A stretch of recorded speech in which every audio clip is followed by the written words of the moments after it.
Hello students, I will teach new topic digestive system. So first digestive system की हम definition जानेंगे। अघुलनशील भोज्य पदार्थों को घुलनशील भोज्य पदार्थों में बदलने की क्रिया को पाचन कहते हैं।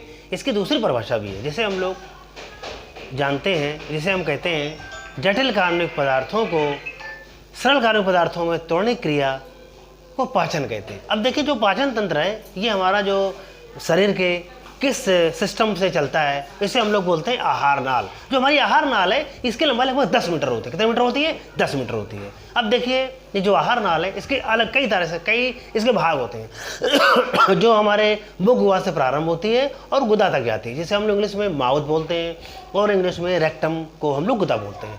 तो ये गुदा इसका अंतिम सिरा है और उसका जो मुख है यह इसका प्रारंभिक सिरा है। अब देखिए, जो हमारा डाइजेस्टिव सिस्टम है इसे हम लोग सबसे पहले कई सारे भागों में इसे हम लोग पढ़ते हैं। अब हम इसके अंदर के भागों के बारे में जान लेते हैं। जो हमारे पाचन क्रिया है ये हमारे मुख गुहा से स्टार्ट होता है। तो फर्स्ट मुख हो गया, सेकंड आपका मुख गुहा हो गया, इसके बाद आपका ग्रहणी हो गया, ग्रहणी के बाद फिर हम जिसको बोलते हैं आमाशय हो गया आमाशय के बाद हमारी छोटी आंत हो गई, छोटी आंत के बाद हमारी बड़ी आंत हो गई।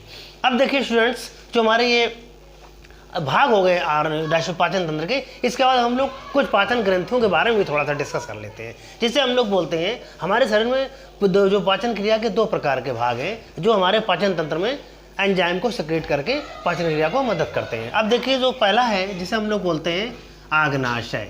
क्या बोलते हैं स्टूडेंट्स? आग्नाशय। और दूसरा बोलते हैं यकृत।